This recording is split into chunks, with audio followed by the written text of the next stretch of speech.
What's up, guys? So I'm back with another video on my finger injury. So here is a picture of the splint that I have. I went through a couple different splints. I actually found this one on Amazon. This is what it looks like. So the goal of the splint is to keep this knuckle straight so it can scar down, okay? But it's okay for this knuckle to move. So basically you want to allow this joint right here called the PIP, or the proximal interphalangeal joint, to allow to move, but while stabilizing this DIP, or distal interphalangeal joint. So this splint right here is going to essentially keep the finger straight, and then you kind of tape it up, okay? So this is a size, it comes from like size 1 to 7. This is a size 2, and this is the size I got first because I'm a pinky, so I got a pretty smaller size.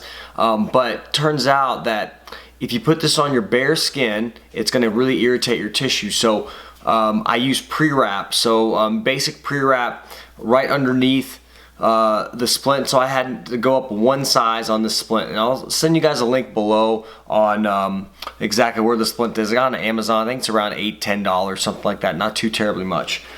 What I did initially though was get a splint like this, and this is the only thing I could find. I damaged my finger after training on a Tuesday night, and so I was limited in kind of where I could get a splint from. I ended up ordering one on Amazon eventually, but I initially got this from like just a regular drugstore. And the problem with this one is that when you put your finger in, it immobilizes the whole finger.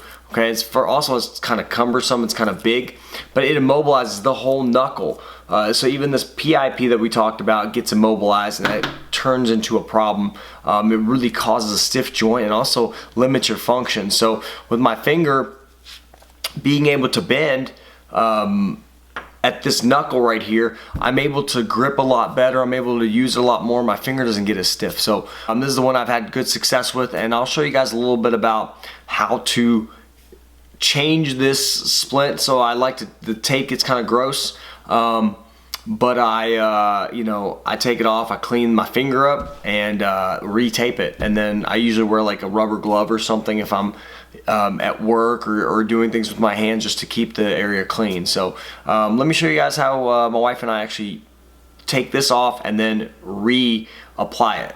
So guys, I've got a little bit of tape left. I use this pretty thin tape here, and then this is the pre-wrap. You can get this on Amazon or any kind of athletic or sports store. So I use this before I apply the splint and the tape.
So guys, that's it. That's how I've kind of been taking care of this finger. Again, you know, using the pre-wrap to create a little bit of a barrier, and then keeping the finger straight while I put the splint back on. And then when I tape, obviously I tape pretty snugly behind here to keep it straight, and then I go from there to the finger, kind of past the knuckle, to keep the splint at bay so it doesn't move. In the next video, I'm going to show you guys exactly how I train with this thing on my hand. So guys, if you have any questions, send me a comment down below.